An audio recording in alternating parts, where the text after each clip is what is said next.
Salut à toutes et à tous, bienvenue pour ce 14e épisode de la deuxième saison de Cold Facts. Dans cet épisode, on va revenir sur les 4 clubs romans, à savoir Bienne, Genève, Fribourg et Lausanne, dans cet ordre. Et puis, outre le fait qu'on va un petit peu parler de l'actualité sportive, les derniers résultats, comment les clubs se sont comportés en championnat et en Ligue des Champions, on va aussi regarder les implications du mercato, savoir qui a prolongé, comment on juge les transferts effectués par les clubs, et puis savoir si les effectifs sont compétitifs pour la saison prochaine.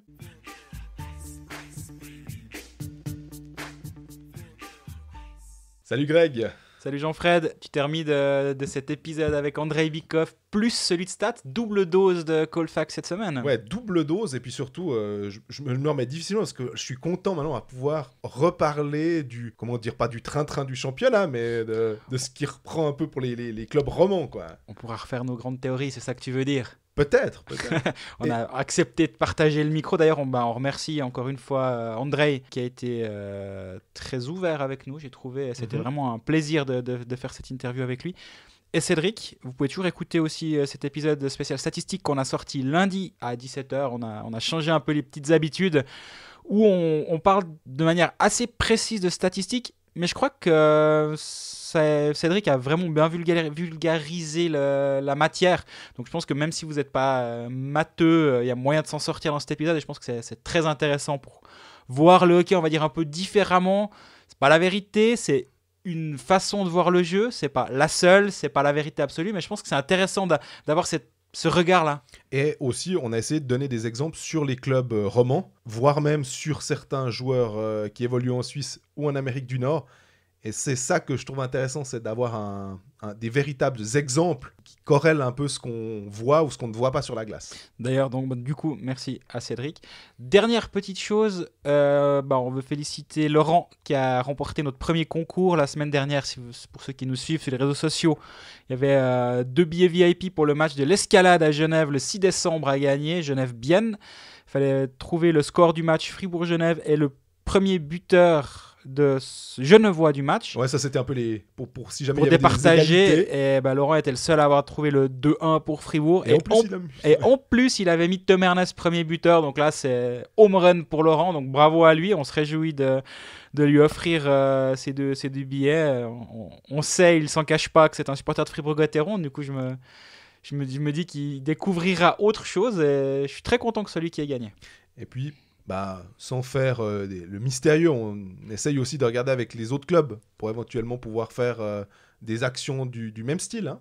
Exactement, ça viendra dans un futur très proche, en théorie, les prochains concours. Sans trahir de secret, je crois que les Lausannois seront contents du prochain. On commence donc cet épisode avec Bienne. Les clubs vont plutôt pas mal en ce moment en termes de victoire. Donc le théorème de Cold Facts qui veut qu'on commence par celui qui a le plus de peine tombe un peu à l'eau pour le coup. Bienne qui s'est qualifié pour les quarts de finale de la Champions League en battant Augsbourg en overtime grâce à Rayala. Rayala, pour ceux qui ont vu le but, c'est là où tu vois l'instinct du buteur à qui si tu donnes un demi-centimètre de glace, il va se créer 2 occasions. Là, si vous n'avez pas vu les images, il y a un défenseur qui se dit tiens, lui, non, ça va, je crois que je peux aller changer. À 3 contre 3 en plus. À 3 contre 3, je vais changer. Puis Rayala, il le voit, mais mauvais move défensif, mais il faut aussi louer le buteur Tony Rayala. On va dire que si le coach n'avait pas annoncé à ses joueurs qu'il fallait surveiller le petit blond, il s'est un peu planté, quoi. Et surtout, c'est que Pouliot était out contre Augsbourg, ce qui fait qu'on sait l'importance qu'a Marc-Antoine Pouliot au centre de cette première ligne. Avec Rayala, on sent quand même que ce tandem marche très très bien. Donc on pouvait craindre potentiellement que sans Pouliot, Rayala a peut-être un petit peu de peine à être nourri de bons pucks. Voilà, en prolongation, il s'est un peu créé sa chance tout seul, puis il a dit allez, c'est bon, et puis c'est moi qui ai marqué. Hop, quart finale, et Bienne en quart justement jouera contre Frölunda. Ça va être très intéressant. Moi j'aime bien les équipes suédoises qui prennent cette compétition très très au sérieux. C'est pas un hasard si 4 des 5 Ligues des Champions ont été gagnés par des clubs suédois. La 5e, c'est un club finlandais, donc la pomme n'est pas tombée trop loin de l'arbre non plus pour la 5e. Donc oui, les confrontations contre les clubs suédois, et Lausanne jouera, on en reviendra un petit peu plus tard, mais jouera contre Luleå. Là aussi, je pense que ça annonce de jolies confrontations. À Bienne, ce qui m'a frappé moi aussi, si on reprend que le dernier match, donc Elien Pope aussi a fait le job. Pas de Jonas Hiller, pas de problème. Pope 96-15, 25 arrêts, aucun souci. Et là, on a découvert les jeunes. On sait que Tormenon fait volontiers confiance à des joueurs qui n'ont pas une immense expérience, qui leur donnent un peu de glace. Un peu, c'est 10-24 pour Gillian Kohler, c'est 7-0-3 pour Elvis Schlepfer, qui avait aussi joué contre Lausanne et qui avait ramassé pas mal de pénalités. Ma foi, ça peut être aussi le risque pour des jeunes joueurs quand tout d'un coup, on les lance dans le grand bain. Et puis Stéphane Deluca, 5,39. Alors lui, c'est un junior élite. Greg, tu avais regardé un petit peu. Il a une licence suisse. Italien à licence suisse, exactement. Première apparition avec la première équipe en match officiel. On va pas commencer à disserter beaucoup sur ces 5,39 autrement que pour dire qu'il a fait 5,39 parce que le joueur, on le connaît pas. On est désolé, on regarde pas abondamment les juniors élites. Que ce soit de Bienne ou d'ailleurs. On voulait revenir un petit peu sur le mercato, ce qu'on va faire pour tous les autres clubs. Je te propose avant de revenir sur l'équipe biennoise en championnat. Mine de rien, il y a eu cette défaite contre Zug depuis le dernier épisode. Alors certes, c'était Andrei, on va pas revenir 2 semaines en arrière. Par contre, Bienne continue sa moisson, disons, en étant allé gagner à Lugano, gagner à Lausanne, de grosses victoires sur la route. Défaite à la maison contre Zug, je pense que le trend continue d'être positif. Moi, la victoire à Lausanne m'a plu dans un sens et m'a déplu dans un autre. Je m'explique. Ça m'a plu parce que l'équipe biennoise qui s'est présentée à Lausanne, c'était quand même compliqué. Justement, tu viens de parler d'Elvis Schepfer, Roman Carafa a joué, Ulmer a joué à l'aile, Tino Kessler, prêté par Davos. C'est quand même un joueur dont Davos, pas que Davos n'en voulait plus, mais est prêt à se séparer, quoi. Voilà. Il joue aile de deuxième ligne, aile de troisième ligne, c'est Ulmer, aile de quatrième ligne, c'est Elvis Schlepper. C'est quand même léger et malgré tout, ils viennent gagner 3 très gros points à Lausanne sur le tard. Au moment où Lausanne, tu dis, là, ça va devenir compliqué, ils vont passer l'épaule tôt ou tard. Bienne a fait un excellent premier tiers. Ouais. Derrière, c'était quand même compliqué. Ils ont 4 shoots dans le deuxième tiers, ils n'ont que 6 dans le troisième. Malgré tout, ils find a way, c'est toujours la même chose. Ils trouvent un moyen. Et j'ai tendance à me répéter, on en a parlé avec Cédric dans l'épisode de statistiques sur les stats biennoises qui sont pas terribles, mais ils trouvent toujours un moyen de gagner. C'est ça qui m'hallucine avec cette équipe biennoise. Au début de saison, c'était pas aussi flagrant que ça l'est maintenant, mais actuellement, je trouve vraiment que c'est les points qu'ils gagnent maintenant en faisant des matchs assez moyens, ils sont hyper précieux. Parce que sur le long terme, ça leur permet de pas être dans la gonfle, ils restent à leur deuxième position, ils marquent pas beaucoup de buts, mais derrière ça tient vraiment bien la route. Il y a 34 shoots à Lausanne et seulement 2 buts encaissés. C'était Jonas Hiller devant le filet, il avait été très très bon. Zug qui est quand même une machine à marquer, ils en prennent qu'un, donc pour l'instant 2, ouais. Ils en prennent que 2, pardon, ils en marquent que 1, voilà. Mais justement offensivement, c'est quand même encore en train un petit peu de peiner, mais il y a un peu d'aide qui est en train d'arriver, je crois. Damien Brunner s'est entraîné selon Laurent Kleisel du Journal du Jura. Ouais, on a vu les photos. Donc, même vu les photos, alors... Mieux que les tweets de Laurent Kleisel, non, quand même. Non. Quand même. Pas aussi bien. Mais voilà, Gustafsson joue à nouveau. Lui, c'est quand même compliqué. Une fois il est là, une fois il est pas là. Mais la profondeur est en train d'arriver. Il y a même Ulmer qui a rejoué en défense. C'est quand même un signe que le line-up devant commence à se remplir. Gillian Kohler a fait un assist. Et ça, c'est quelque chose qui est... Moi, j'attendais une très grosse saison de lui. Pour l'instant, je suis un tout petit peu déçu. Mais très grosse. Pas 45 points. Ça, c'est le hockey manager qui parle, pas du tout. Alors, je l'ai pris... C'est dans l'autre sens. J'attendais une très belle saison de Gillian Kohler, donc je l'ai pris à Hockey Manager. C'est pas, je l'ai pris à Hockey Manager et du coup j'ai des attentes irréalistes. Non, pas du tout. J'attends toujours parce qu'il reste encore qu'une trentaine de matchs, donc il y a encore vraiment du temps. Mais je suis content qu'il ait marqué ce premier point. C'est un joueur que j'aime bien voir et je pense qu'il a un vrai potentiel dans cette ligue. Il a gros talent, hein. Il a un vrai potentiel dans cette ligue et j'espère vraiment qu'il aura les opportunités. Il les a eues. Pour l'instant, il n'a pas vraiment su les saisir. Là, apparemment, en remettant Ulmer derrière et en donnant une place au troisième trio à Gillian Kohler contre Zug, on a envie de le mettre en lumière. Espérons que ça continue parce que je pense vraiment que lui a un petit potentiel. Tu dis en lumière, le mieux ce serait évidemment sur une des 2 premières lignes. Maintenant, troisième, on va dire que dans l'alignement, c'est déjà pas mal. On te flanque pas en bout de quatrième pour 5 minutes. On essaye de te donner un petit quelque chose en plus. C'est vraiment super favorable pour lui. Mais là aussi, c'est dingue. Si tu regardes contre Zug, ils ont Tino Kessler, ils ont Mathieu de Chantré qui doit jouer sur une aile, ils ont Jan Neuenschwander qui joue sur une aile, ils ont Mackay Holdener qui joue sur une aile, pas 13e attaquant. Il joue dans la 4e ligne. Mackay qui était à chaud de fond. Voilà.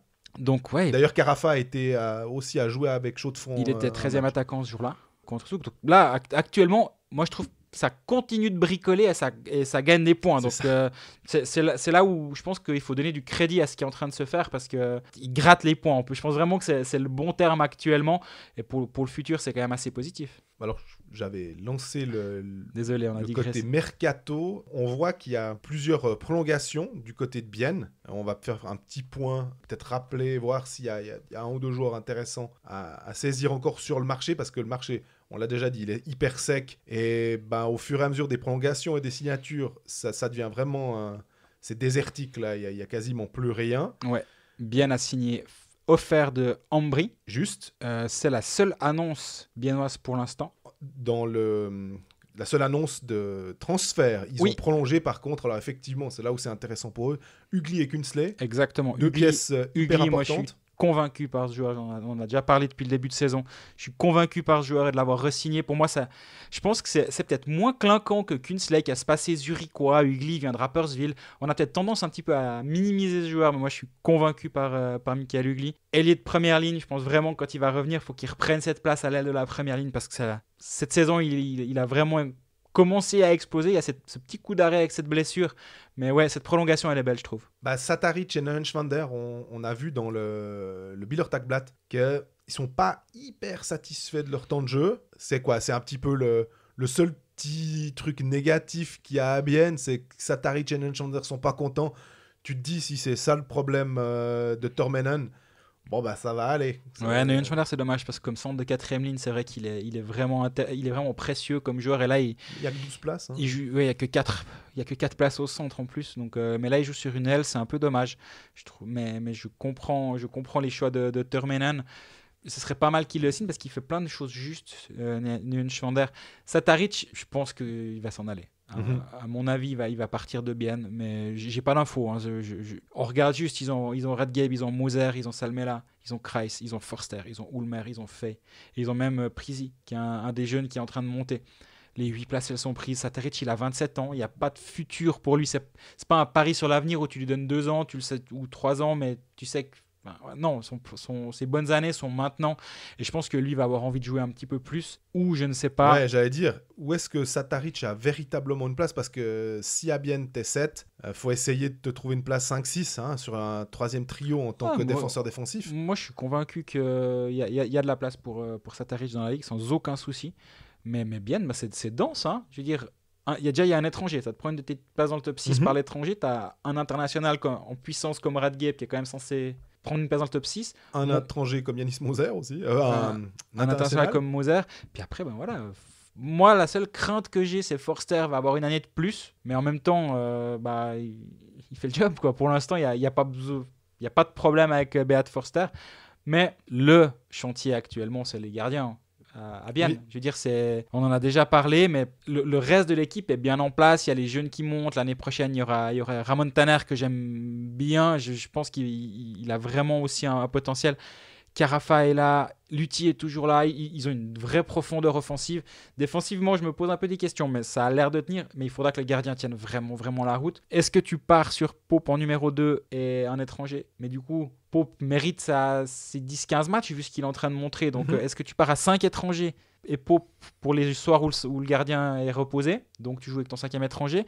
C'est peut-être une des pistes qui est en train d'être explorée à Bienne. Il leur manque un ailier pour vraiment bien compléter leur alignement. Ailier étranger plus gardien étranger, puis tu fais ta rotation comme ça peut être une option. Je ne sais pas financièrement si c'est quelque chose qui est possible, mais une chose est sûre, il ne faudra pas se planter sur le poste de gardien. Weber a signé à Zurich. Il faudra voir, mais plus ça va, plus je pense que la piste de l'étranger va être privilégiée à Bienne. Il y a une question de Tom Mayo qui nous demande Corey Schneider placé aux waivers par New Jersey. Il se trouve que Corey Schneider, il a une ça va redevenir de Schneider. Ouais, voilà. C'est plus Schneider.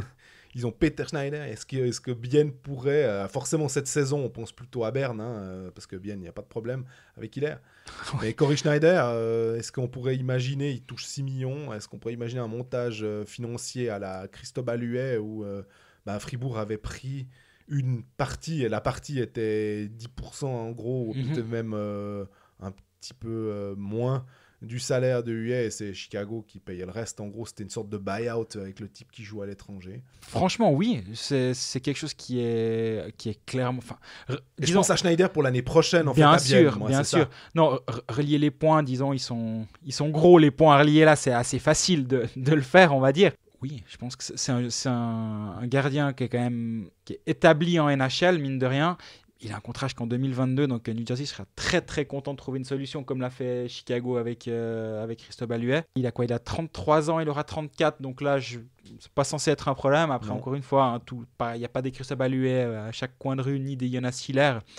Mais si tu arrives à avoir Cory Schneider comme joueur suisse, c'est pas un pari à tenter, c'est quelque chose qu'il faut faire, et puis c'est un no-brainer, on va dire. Mais le problème, c'est que justement Bern, à mon avis, sont aussi dessus. C'est pas une info, je ne le sais pas, mais c'est tellement évident. C'est écrit en gros. C'est ça. Donc Bern va se positionner, Lugano va se positionner, Bien va se positionner. C'est quasi évident. Après, si Schneider va à Bern, mais que tu arrives à avoir un duo Schlegel-Pope, pas mal, hein. Même si je suis pas convaincu par Schlegel à Berne du tout. Mais par Schlegel à Berne, ça veut pas dire on trouvait pas que Schlegel à Zurich était ridicule, donc mais il y a tellement de pression à Berne, tandis que peut-être que tu le mets à Bienne avec un Tormenon, un truc qui va bien dans le club, ça peut jouer, hein. Donc à voir, mais le domino Schneider, disons, il devient aussi important que l'était le domino Reto Berra durant cet été. Dès que celui-ci va tomber, ça risque potentiellement de faire changer deux, trois choses. Je vois moins sur Kirchen débarquer à Bienne après l'arrivée de Cory Schneider à Lugano, disons. Ça me semble un petit peu moins sensé. Mais après, Lugano est en mode désespoir actuellement, sur la glace, dans les bureaux. Dominique Elie fait beaucoup d'offres. Si bien qu'on en oublie Lausanne en ce moment, c'est dire à quel point il arrose en ce moment d'offres, Dominique Elie. Donc je pense que Cory Schneider est très content de potentiellement être arrosé par Dominique Elie aussi. L'agent de Cory Schneider, c'est Octagon Hockey, et ils ont Tyler Chorny avec qui Lugano travaille déjà. Ouais, c'est pas... Puis alors Dominique Elie, tu dis, il lance plein d'offres. Ils ont déjà réussi à choper Arcobello, donc rien que pour ça, c'est déjà une belle prise. Et ce qui va bien les aider pour, normalement, en tout cas, on sait ce qu'on a avec Arcobello. Complètement. Il y a un autre joueur, j'y pense comme ça parce que je ne sais pas avec l'âge s'il est actuellement en Ligue de hockey junior majeur du Québec, c'est Valentin Nussbaumer. Est-ce que si Valentin Nussbaumer, après sa deuxième saison au Cataracte de Shawinigan, il n'aura plus grand-chose à aller chercher en junior? Après, il faut aussi voir juste l'âge, c'est pour ça que je réfléchis. C'est un 2000. C'est un 2000, ça veut dire qu'en 2020... Je pense qu'il aura passé les 20 ans. Il est de quelle date? Il est du 25 septembre 2000. 25 septembre, ça fait un peu comme Auston Matthews. Est-ce qu'il aurait encore une année d'éligibilité en junior majeur? C'est bien possible. Enfin, pas en junior majeur, mais est-ce qu'il pourrait aller en AHL? Parce qu'il faut avoir 20 ans. Peut-être attendre simplement le 25 septembre. Puis à ce moment-là, tu vas en AHL. Est-ce que Valentin Nussbaumer a vraiment les armes pour aller s'établir en AHL? Est-ce qu'il faudrait peut-être pas mieux revenir en Suisse? Qui dit Suisse dit sans doute Bienne. Ouais, bien sûr. Et là, tu as peut-être potentiellement... déjà, tu l'as formé en grande partie. Donc, récupérer un gamin du coin, c'est peut-être une possibilité. On sait qu'il y a aussi Ebicher pour Fribourg. On en parlait, hein, David Ebicher, le défenseur. Il ne faut pas négliger ces gars qui sont en Amérique du Nord. Au bout d'un moment, il faudra se poser la question Théo Rochette, hein. Ça, alors, j'ai pas d'infos le concernant. Disons que si j'avais des infos, ce serait un peu facile de savoir d'où elles viennent, mais j'en ai pas. Mais moi, je me dis qu'un Théo Rochette pourrait aussi devenir une option pour un club suisse la saison prochaine, suivant comment se passe sa draft, suivant s'il a plus rien à gagner en Ligue Junior. Bon, c'est un 2002. Hein. Ouais, justement. Tu le ramènes ici, tu le fais jouer avec les adultes une année, ça peut vraiment être bon pour son développement. Là, il y a des jeunes qui vont revenir. Il y a Marco Rossi qui est intéressant, l'Autrichien à licence suisse. Ouais. Il y a Sopa qui est intéressant. Kien Sopa, ouais. Exactement. Qui joue à Niagara. Exactement, Bernet dessus. Et il y a cette vague qui pourrait justement se dire jouer une saison avec les adultes, en plus prendre un salaire qui va être un peu plus que les $50 par semaine qu'on va me donner. D'argent de poche, ouais. Voilà. Pas négliger ces options-là, clairement.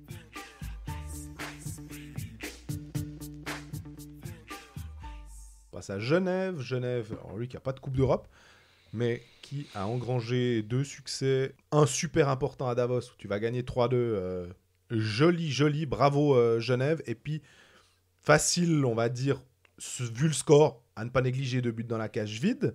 6-2 contre Rapperswil mardi soir. Genève, on a l'impression qu'on disait toujours, avec cette bon début de saison où ils avaient gagné plusieurs matchs de suite, après, ils pouvaient entre guillemets se permettre ce fameux une défaite, une victoire, une défaite, une victoire. Tant que tu gagnes à la maison, t'es bien. Pour faire le 1,5 points par match qui te qualifie à coup sûr pour les playoffs, bah là, on a 2 victoires, quoi. Et c'est 6 points en banque.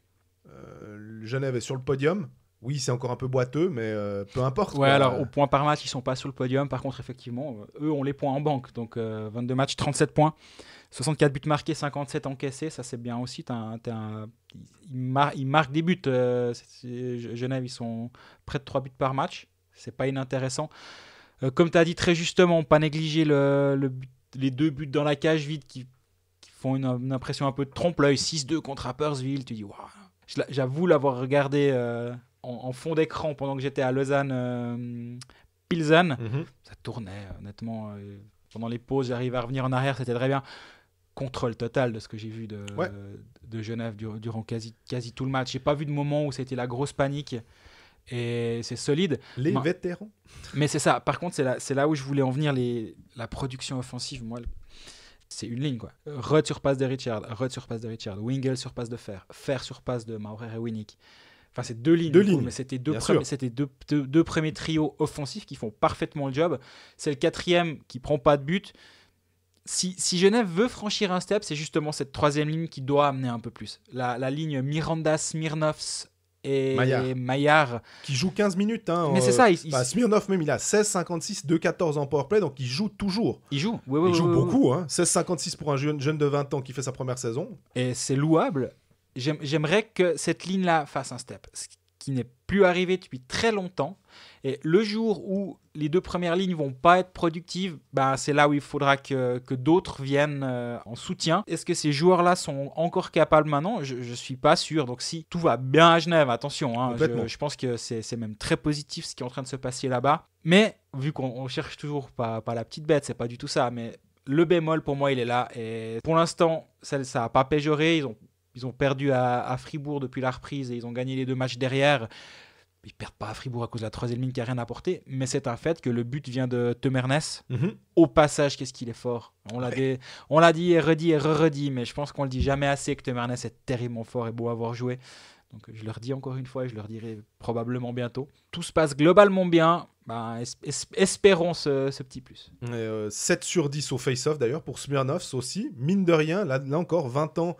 Quand tu sors de ton match avec un 70%, chapeau. Le powerplay, alors on parlait des jeunes, on sait que Le Coultre joue bien, il a été appelé en équipe de Suisse à la Deutschland Cup. Là, il a que 8 minutes 7, 1,29 en powerplay. Il y a 2 actions où lui et Smirnovs auraient pu marquer des buts, notamment une vraiment où là, on pensait que c'était d'ailleurs un but, mais... C'était juste à côté de la part de Le Coultre. 8-7, même pour un défenseur de 3e trio, ça fait pas beaucoup. Non, effectivement. Dès le début de saison, Patrick Aymon a toujours dit qu'il allait redescendre en responsabilité, disons, les joueurs qu'il estimait devoir peut-être faire un petit pas de recul de temps en temps pour souffler un peu, parce que là justement tu l'as dit, Le Coultre il est parti à la Deutschland Cup avec Carrère, avec Rudd, mais bon, Rudd c'est pas un jeune qui est monté, voilà, Maillard aussi. Là peut-être qu'il le fait un tout petit peu moins jouer pour justement lui donner ce moment, ce temps pour souffler. En plus, il y avait assez rapidement 4-1, on parlait du trompe-l'œil du 6-2, il y a quand même 4-1 avant le 4-2 et les 2 buts dans la cage vide. Donc est-ce que c'est aussi une manière de dire t'as assez patiné ces derniers temps, lève un peu le pied, on aura besoin de toi en fin de semaine parce que Genève a un calendrier qui est intéressant, disons. Ouais, c'est match à domicile vendredi contre Fribourg, on y sera d'ailleurs. Oui. Et puis le samedi soir, c'est à Lausanne. Et là, j'y serai aussi, toi aussi ? Non. On n'a pas calé nos agendas encore, on ne les a pas synchronisés. Mais voilà, donc je pense que c'est aussi une gestion assez intelligente du groupe de la part de Patémon. pour l'instant, il n'y a pas de nuage finalement à l'horizon. Et le moment où Genève a eu ces 4 défaites de suite, où on commence à se dire attention, c'est en train de se dissiper, à voir encore à moyen terme. Là, on a passé les 20 matchs. Moi, c'était cette phase 10-20 qui m'inquiétait. Justement, moi, on m'a toujours dit les jeunes, au bout du 10e match, quand ça se répète, ça va vraiment devenir compliqué. Ça l'a été. Mais à ce moment-là, c'est là où Fer a vraiment, vraiment pris de l'importance. Wingles, voilà. Et puis maintenant, Tanner Richard. Le match contre Rapperswil, il fait 4 passes décisives. La ligne Wingles, Richard, Rod marche très, très bien. Moi, j'aime bien voir jouer Rod au centre, mais là, il est dans une ligne, il est à l'aile comme la saison dernière, mais il est dans un rôle qui lui va bien, il n'est pas bridé par son but en box-play sur le premier qui marque. Les 2 dans la cage vide, c'est très bien, mais le 2-0 qu'il met en short-ender, là, il casse les pattes celui-là, parce que t'es mené 1-0 à l'extérieur, tu te dis, petit power play, on va laisser Chervenka faire ses trucs, puis tu retrouves mené de 2 buts, il se relève pas à ce moment-là. Celui-là, il coupe vraiment les pattes. Cette ligne-là, elle est belle. Le retour de Richard, il fait un bien fou. Ça permet aussi, on parlait de gérer les responsabilités. Smirnov revient en 3e ligne, parce que 2e ligne, tu laisses faire, c'est évident. Ça permet justement de ne pas trop tirer dessus, de les laisser un peu dans l'ombre. Les premières lignes font le job, les lignes 3 et 4 n'encaissent pas. D'ailleurs, ligne 3 et 4, surtout la 4, en l'occurrence, Arnaud Ria, 7 minutes 6 contre Rapperswil. Patry, 6-0-1. Il y avait encore Molinari, mais qui a joué à moins de 30 secondes. Intéressant, là aussi, de nouveau, de pouvoir mettre des jeunes, de dire bravo, voilà, t'as sans doute bien joué soit en élite, soit avec Sierre et tout, puis là on en profite pour te faire jouer, alors que Sierre jouait parce que Berton et Douai sont absents pour blessure, en plus de Jérémy Vic. Vic, on y reviendra après sur les agents libres, disons, de Genève, mais cette absence-là permet, comme tu dis, de donner du temps de jeu à d'autres. Il ferait quand même pas de mal, Vic, sur la 2e ligne à l'aile, parce que tu vois que Genève, c'est aussi un des problèmes. Il tourne. C'était Tim Boson contre Rapperswil, c'était Timothy Cast contre Davos sur cette aile de la 2e ligne avec Winnie Keffer. Si tu as Winnie Keffer, puis là tu mets Jérémy Vic, qui est un ailier qui est un ailier buteur avec 2 étrangers, je pense qu'il ferait un sacré job, sans rien enlever à Tim Boson, parce qu'il fait un travail de l'ombre qui est vraiment très bon. Mais là Jérémy Vic pourrait être intéressant. Tu dis on en parlera après, mais je crois qu'on va en parler maintenant en fait du mercato.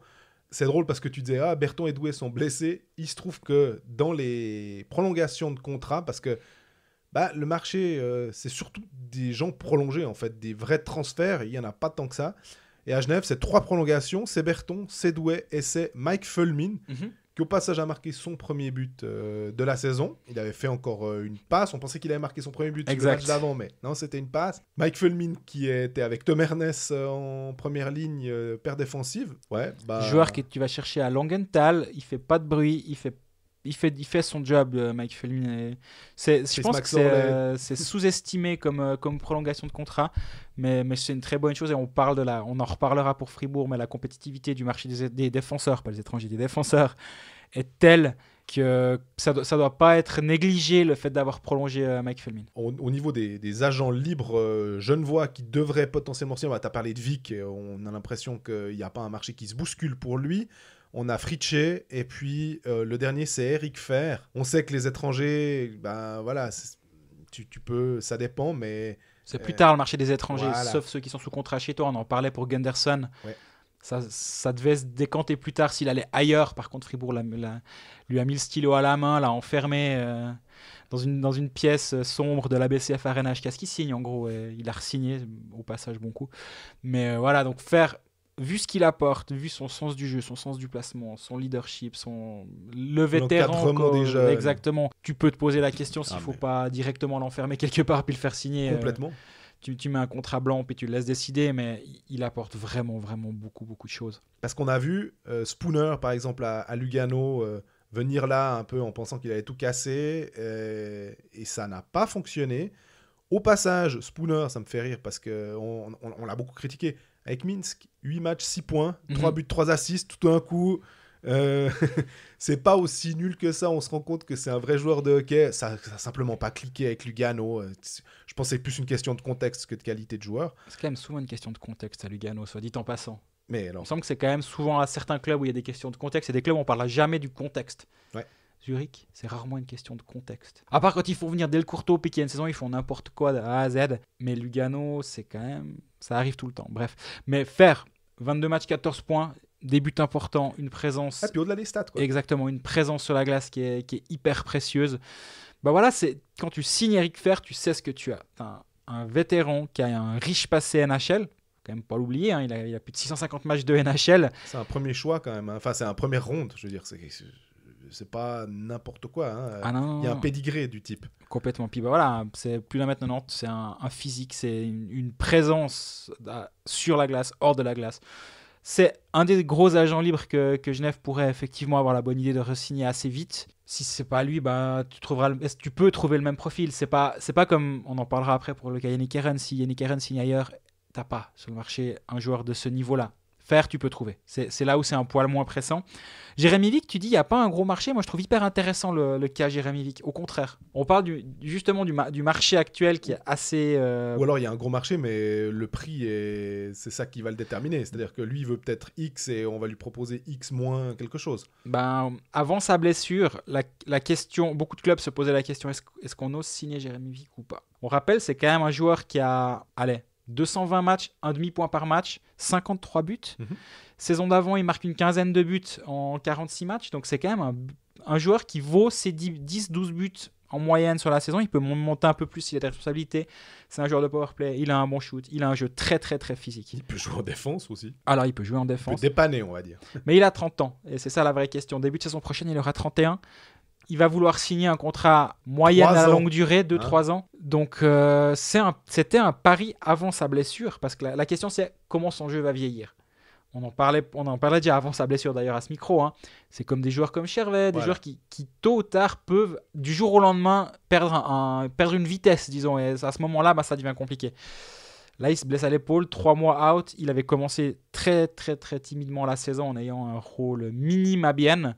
Il jouait peu sur le powerplay, voire pas. Il jouait à Genève, pardon.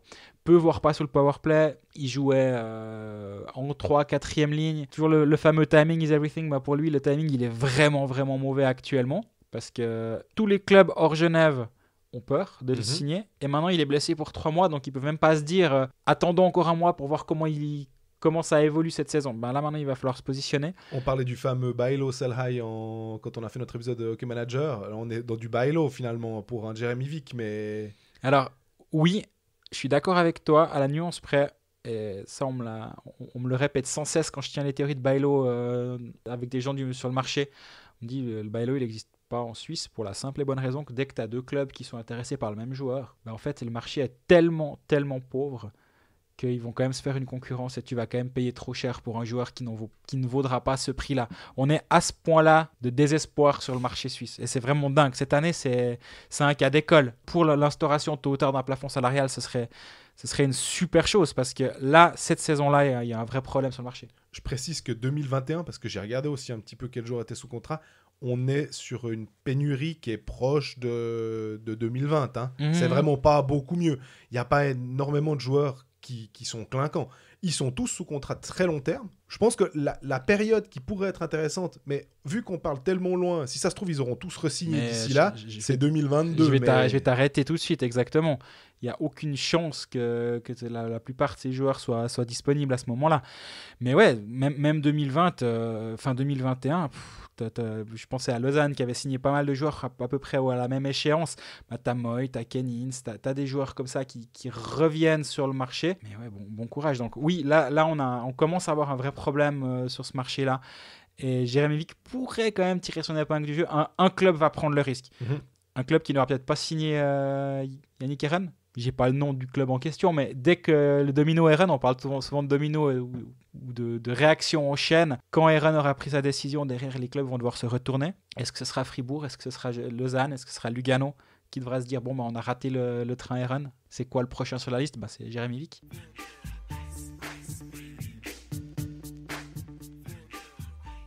On passe à Fribourg, qui a Voilà, un peu... Fribourg, on parlait de trompe-l'œil niveau Genève. Bah, je sais pas si le 9-4 c'est le trompe-l'œil ou si c'est les 5 défaites d'avant le trompe-l'œil. Ouais, mais... Pour moi, c'est l'anomalie, c'est le 9-4. Il n'y a rien qui joue.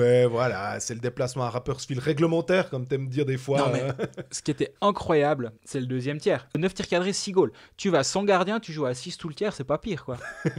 C'est incroyable. Ouais, Honnêtement, il touchait la lucarne à chaque fois qu'il shootait, quoi. C'était fou. On peut même pas dire que les gardiens ont été mauvais ou comme c'est un soir comme ça. Mais quand ça commence par un prémute que tu prends sur un assist du patin de l'arbitre qui fait que le goal est vite derrière, je sais pas si tu l'as vu. Ouais. Weber part derrière le but pour aller après 7 secondes, puis ça tape le linesman, ça revient dans la canne de Clark, ce Ferrer, qui est face au but vide. Tu dis, ouais, ok, ça va être une soirée rigolote.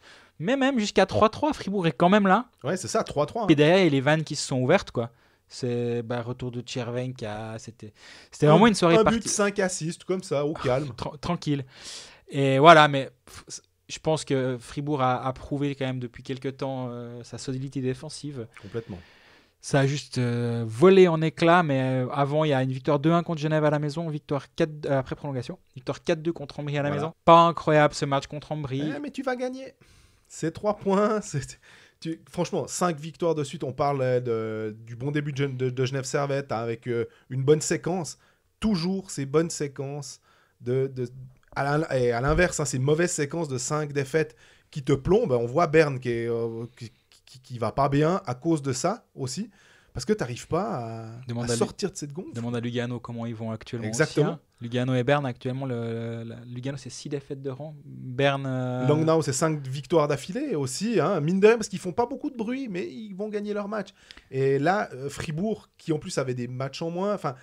Fribourg a toujours des matchs en moins par rapport à toutes les équipes sous la barre. Ils ont 2 matchs en moins que tout le monde, mais ils sont au-dessus de la barre. Et là, ça devient intéressant pour eux, effectivement. Maintenant, il va parce falloir qu'on peut reprendre le fameux une défaite, une victoire, une défaite. T'es beaucoup moins sous pression. Ils sont pas encore au point et demi par match qu'il faudrait pour être serein. 19 matchs, 25 points. Ils y sont pas encore tout à fait. Mais ils sont à une victoire et demie d'y être, disons.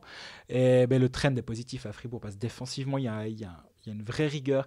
Offensivement, je trouve que ça... On en parlait dans les stats, d'ailleurs. L'épisode des stats où Cédric nous expliquait quand même que malgré tout, le système mis en place par Mark French, le fait que Christian Dubé soit à la barre, ça ne change pas du tout les tâches défensives. Il y a pas mal de shoots qui sont pris dans le périmètre. Finalement, les gardiens font le job aussi parce que c'est facilité par une bonne défense. Puis là où c'est intéressant, c'est que le calendrier va s'équilibrer pour eux aussi prochainement. Sur les 6 prochains matchs, ils en jouent 4 à la maison. Alors, les 2 prochains matchs, par contre, c'est Genève-Fribourg et Fribourg-Berne. Exactement. Mais ils jouent Berne à la maison. Après, ils vont à Ambry. Ils ont un truc à aller se faire pardonner là-bas parce que la dernière fois qu'ils se sont déplacés là-bas, je pense que les fans qui avaient fait le déplacement s'en souviennent encore. Il y avait le remboursement du C'était ticket. le soir... du départ de Mark French. Après, c'est Lausanne, Lugano, Davos à la maison. Et donc, c'est là où, en fait, ils doivent capitaliser sur cette bonne période pour définitivement lancer leur saison, parce qu'on en est quand même clairement là, au bout du compte. Maintenant, ils sont revenus à la norme, disons. À flot. C'est ça, parce qu'avec 5 victoires de rang, tu t'effaces une partie des défaites du début de saison. Mais ça reste à flux tendu pour une place en play-off. S'ils veulent souffler un peu, ça se joue sur les 5-6 prochains matchs où tu peux justement te donner un peu d'air. Puis aussi, il y a le retour de Julien Sponger qui fait beaucoup de bien. C'est 4 points en 3 matchs. Et le retour d'Andrei Bikov, qui marque à Rapperswil. On l'a un petit peu oublié. Mais... Ouais, parce que avec ses 9 buts encaissés. C'est ça, mais au moment où il marque... il fait la passe du 3-3 voilà. sur Stolberg, il marque le 1-1, donc en début de match, il fait 2 points sur les 3 premiers buts. Tu te dis, il va pas faire de mal celui-là.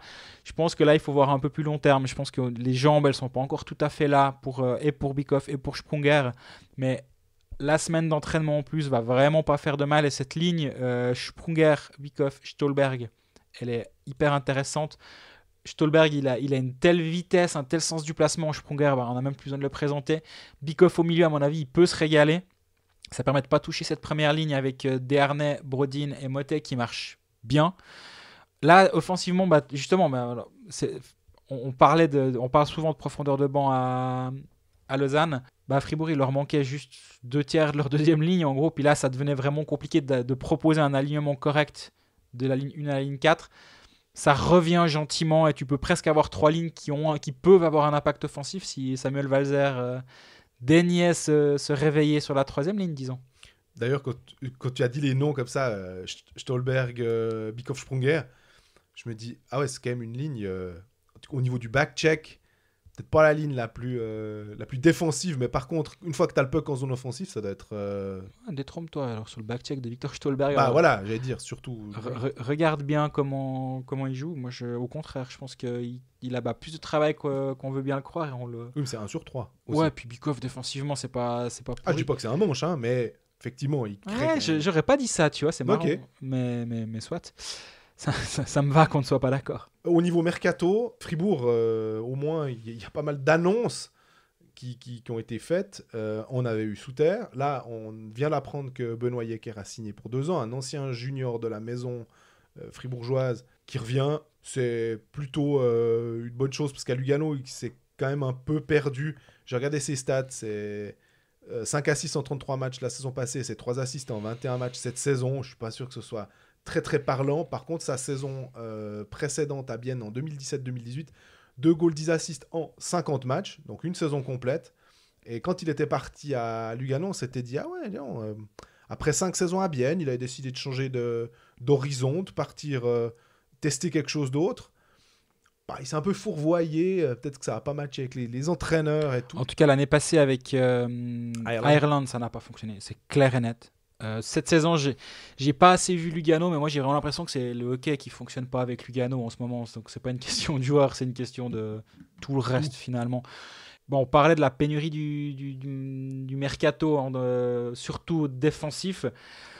Bah, au moment de signer Souter et Yecker, moi je vois pas beaucoup mieux pour Fribourg. Si tu restes réaliste, bien sûr, tu peux signer Mirosri, Thomas Thierry et puis Tim Bernie. Puis Cal Anderson.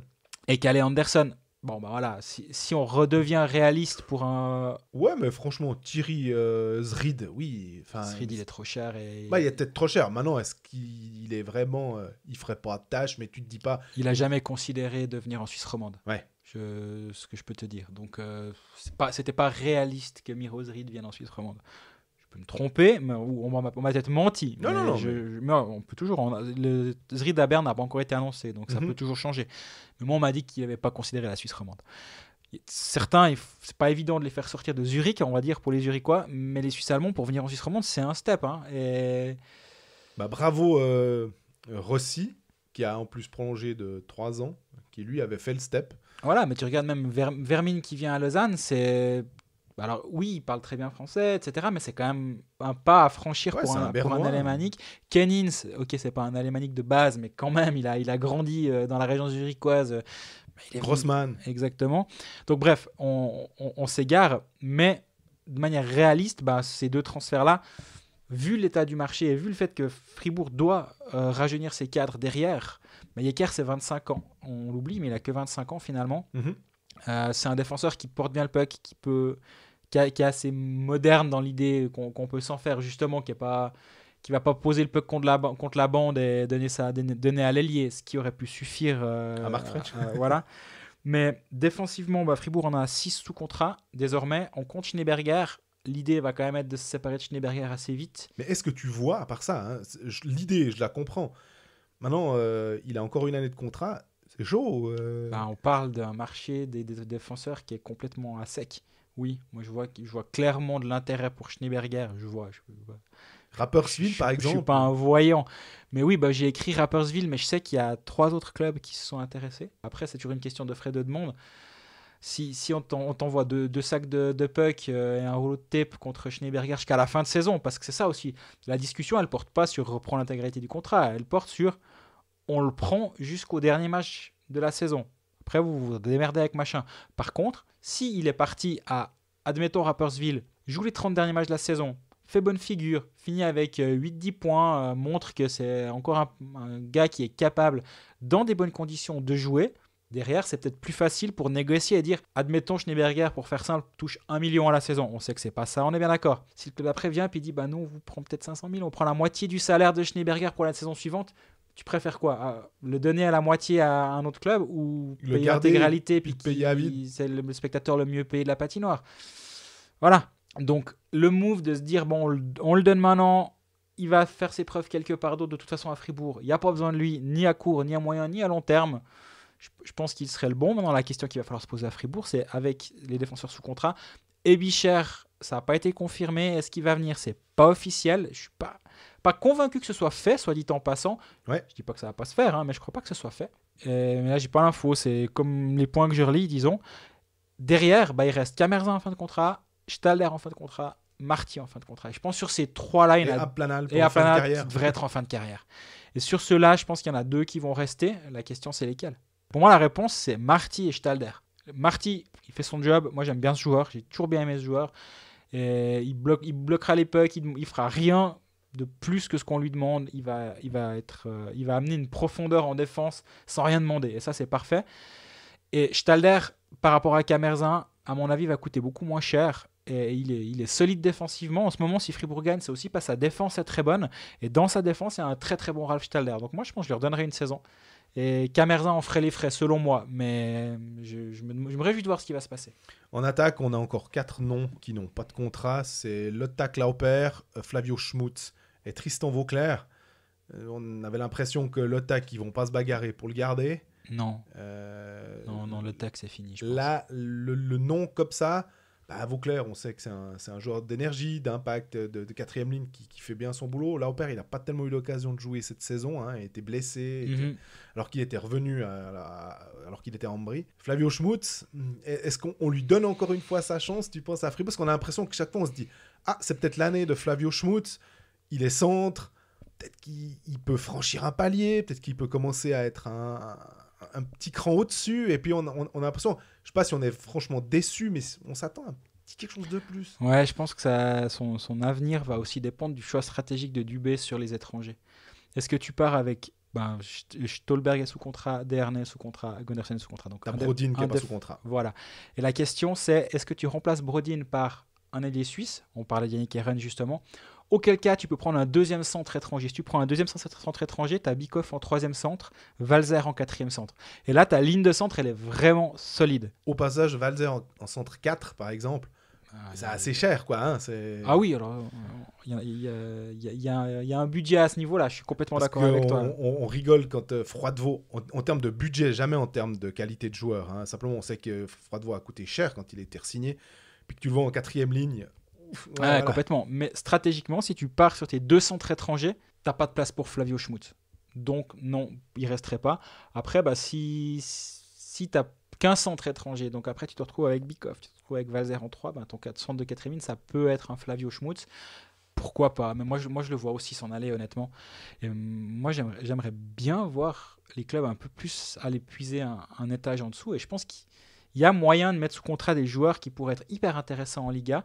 Bienne le fait très bien, mais si tu peux chercher un Jordan Bougro à Zug Academy, par exemple, pourrait être très intéressant. Tu peux aller chercher un Keijo Weibel qui pourrait être intéressant. Bruchweiler à Zurich pourrait être très intéressant. Et je pense qu'il y a certains joueurs, il y a même...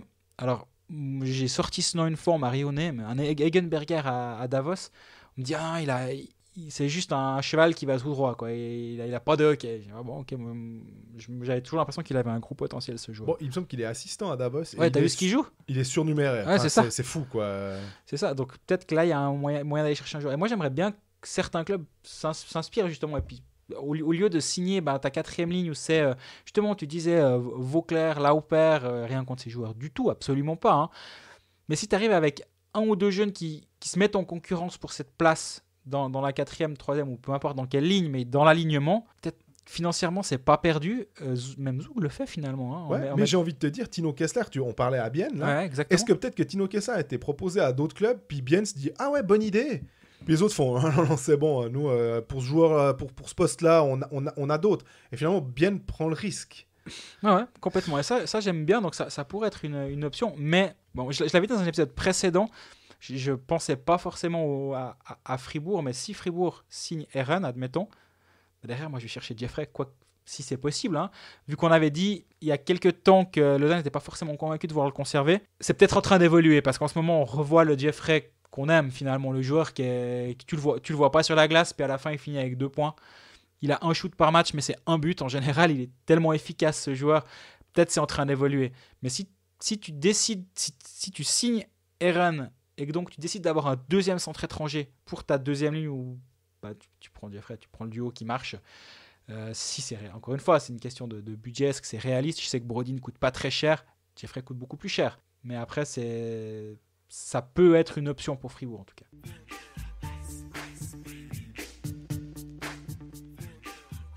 C'est pas le théorème de Colfax. Ouais, justement, celui qui va le mieux. En l'occurrence, je suis pas sûr que Lausanne aille forcément le mieux, mais une victoire à Ambry 2-1 après prolongation, but de Jeffrey sur son seul shoot du match, non, je sais pas, mais en tout cas, très joli but important pour aller gratter un deuxième point.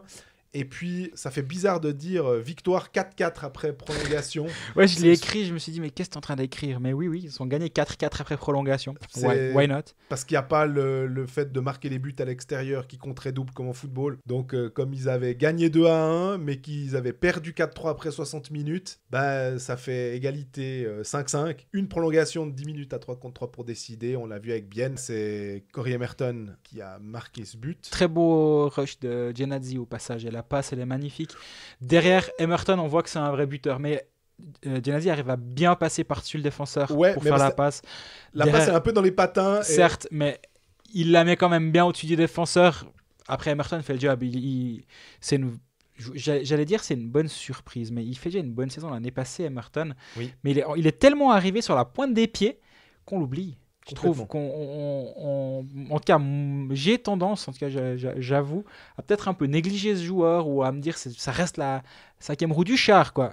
C'est pas le cas du tout. Là, il enfile pas mal de buts, 17 matchs, 14 points en championnat, dont 6 buts.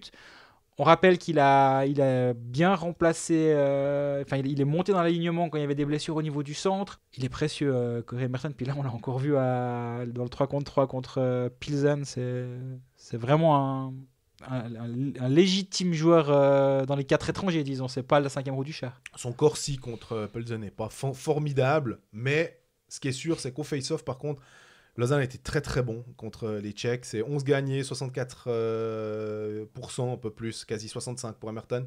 C'est 66-67 pour Jeffrey, qui en gagne 12. Et c'est 58-33 pour Joris, qui en gagne 7. Alors, Lausanne a perdu après 60 minutes 4-3. Tu me diras, voilà, tes stats, c'était bien gentil. Voilà.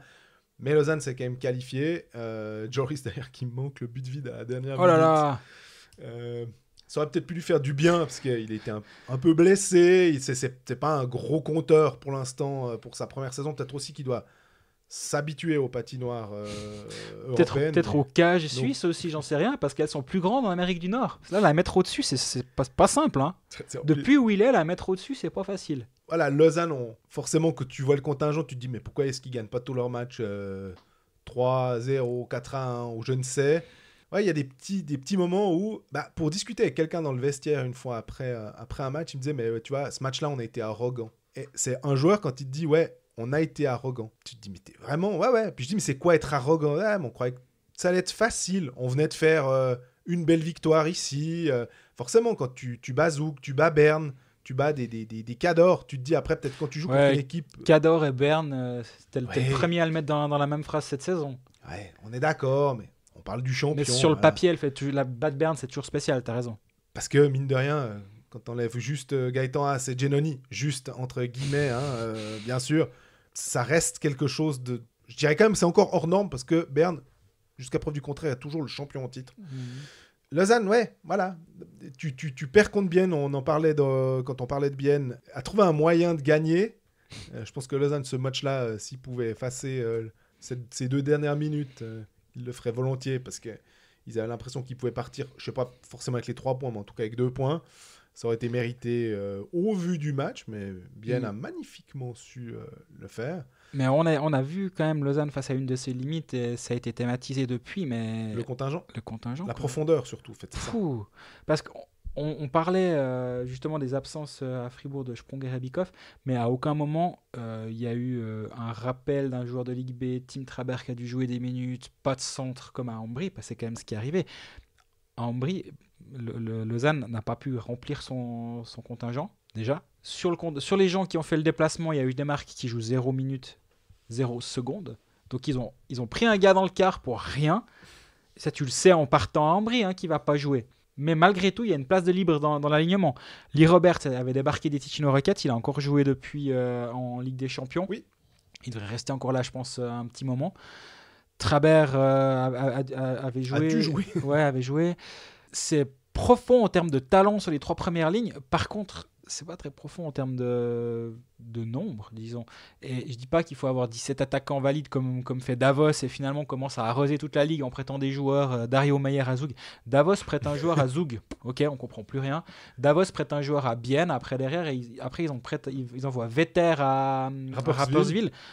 En gros, Davos c'est le club ferme de tout le monde, mais ils ont le meilleur point par match dans la ligue. Enfin, ils ont encore des Ticino Rockets comme club ferme. Enfin, c'est fou. Donc, je dis pas que tu dois avoir ce niveau-là de profondeur, mais c'est ce que je disais avant, d'avoir plusieurs jeunes que tu mets en concurrence pour tes postes, puis après, tu décides de les parquer à gauche à droite, ceux qui n'ont pas fait l'équipe.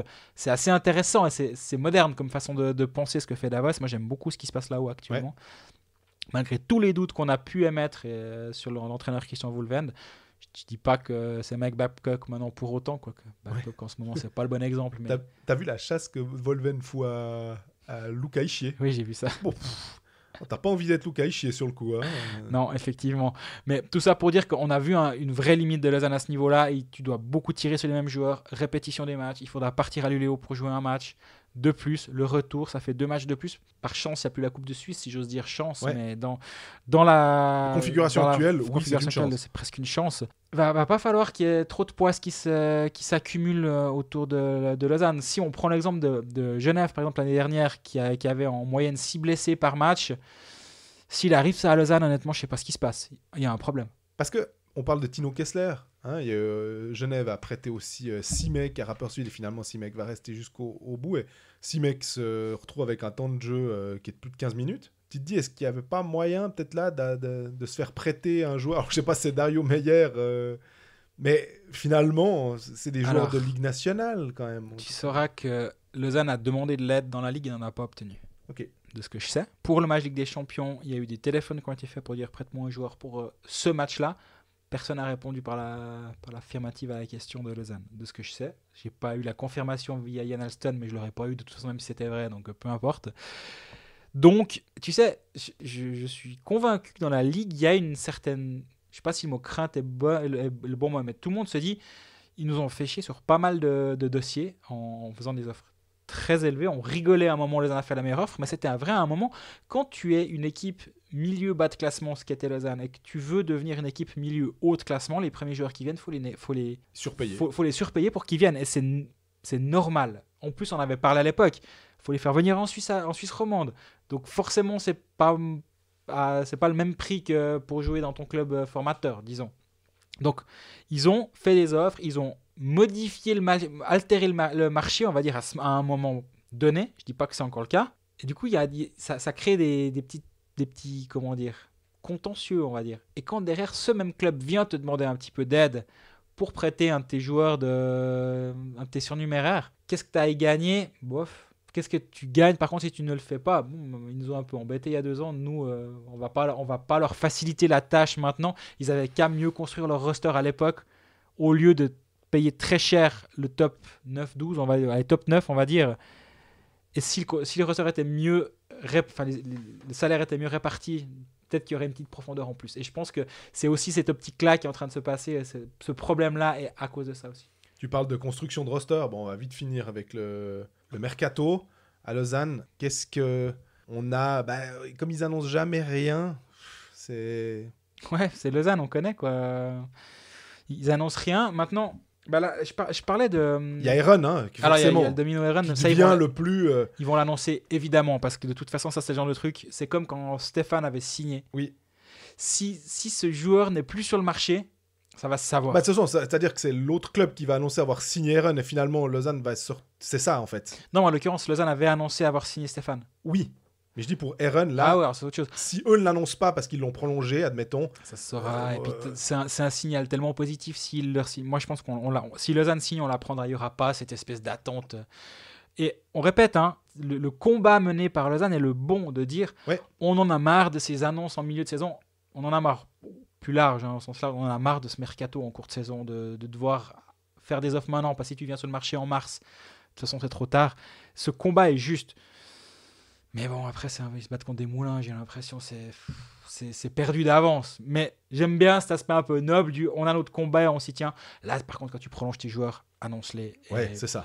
Mais la question, c'est est-ce que tu pars avec un défenseur étranger et 3 attaquants ou 2-2 Et là où Fribourg devra se positionner sur 2 centres ou un centre et un ailier, et un centre et 2 ailiers du coup, Lausanne, je pense que la question, c'est 1-3 ou 2-2. On rappelle, ceux qui sont en fin de contrat, c'est Bolshauser, Junland, Lindbaum, Antonietti, Léonet, Eren, Jeffrey, Trabert. Junland, Lindbaum, est-ce que c'est Lausanne qui tient le couteau par le manche ou est-ce que c'est Lindbaum? Moi, j'ai plutôt l'impression que c'est Lindbaum. J'ai cette impression-là aussi, mais après, si tu perds Junland et Lindbaum, lui n'en restera pas, je pense. Mais si tu perds Lindbaum, je dis pas que tu trouves aussi bien que lui, mais un défenseur étranger, tu trouves. Ouais. Donc ça, c'est moins difficile à remplacer que Yannick Eren s'il part. Bien sûr, et moins difficile à remplacer. Enfin, mais Jeffrey, tu vas me dire, oui, c'est un étranger aussi.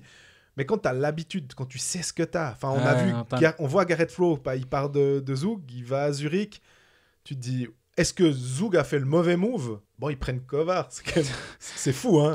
Tu peux pas leur en vouloir d'avoir fait ce move-là. Non. Jeffrey, c'est une quantité. Enfin, tu sais ce que comme tu dis, tu sais ce que tu as. C'est un joueur qui vaut son point par match. Il tient ta première ligne. Il va rendre meilleur les ailiers qui sont sur la même ligne que lui. Il va rendre tout le monde meilleur autour de lui. Le power play va être bon. C'est une perle, ce joueur. Maintenant, est-ce que tu espères pouvoir avoir mieux que Destin Jeffrey? Le mieux est l'ennemi du bien, faire aussi toujours attention à ça. Mais si Eren signe ailleurs, je peux imaginer qu'à ce moment-là, Lausanne partira avec 3 attaquants étrangers pour compenser. Parce que sur le marché suisse, tu ne trouves pas quelqu'un pour compenser le Yannick Eren. Ou alors, tu prends le risque Jérémy Vick, comme on en parlait tout à l'heure, en te disant c'est un buteur qui peut en marquer 12 par saison. On prend ce risque-là. La ligne de train entre Genève et Lausanne semble assez bien fonctionner ces derniers temps, donc pas dans la vraie vie, hein, je parle en hockey. Ouh, cette attaque vers les CF. Non, pas du tout. Je me dis que si quelqu'un écoute ça et il est dans un train qui a 4 heures de retard, il va s'énerver. Donc, why not? Mais donc ouais, la question va être là. Et le domino Eren, on parle souvent de réaction chaîne. Encore une fois, là, si Eren prolonge, tu peux partir avec 2 défenseurs étrangers, 2 attaquants étrangers. Si Eren s'en va, à mon avis, c'est 1-3. Mais ton sentiment, là, tu vas presque devoir te mouiller, mais t'aimes bien faire ça. Hein. Ouais. Tu te mouilles la nuque. Qu'est-ce que tu sens? Parce qu'Alston disait, on va discuter avec Eren, mais ils n'avaient pas l'air d'être fous. Enfin, on n'a pas l'impression que ça l'empêche de dormir. Je crois que Lausanne a fixé une limite au-delà de laquelle ils ne vont pas aller pour Yannick Eren. En se disant, voilà, notre contingent, il est construit comme tel. La répartition des salaires est la suivante. C'est eux qui sont payés comme ci, comme ça. C'est nos internationaux, c'est nos joueurs dominants. Yannick Eren n'en est pas un. Ça vient dans un tiers suivant. On ne me l'a pas expliqué, mais c'est ma compréhension de la situation.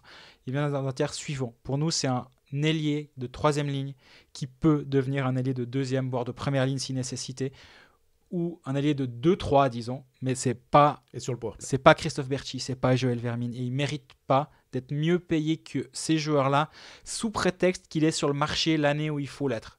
Moi, je pense que c'est ça la réflexion d'Ian Alston. Du coup, aux yeux de Lausanne, Eren n'a pas autant de valeur qu'il peut en avoir. Prenons l'exemple de Fribourg, vu qu'on en a parlé tout à l'heure, on sait qu'ils sont dessus. Fribourg se dit, nous, on a besoin d'un buteur, parce que quand je Sprunger n'est pas là, en gros, t'espères que Stolberg et Lernet vont marquer, en gros. Bon, t'as Motet qui est censé être un buteur aussi.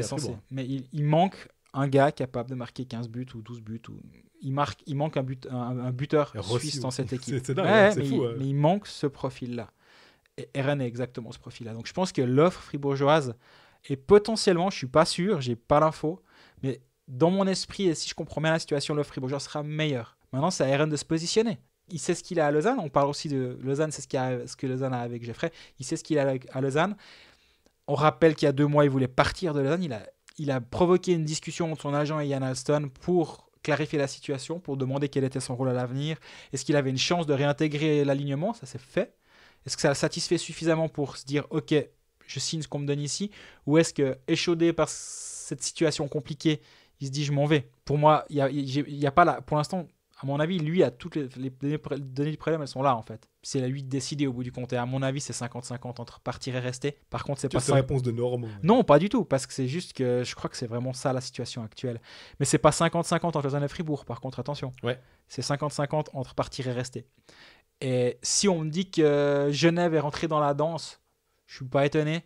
Et si on me dit que Lugano et Zouk sont aussi dedans, je suis pas étonné non plus actuellement. Mais ça va se décider assez vite, je pense.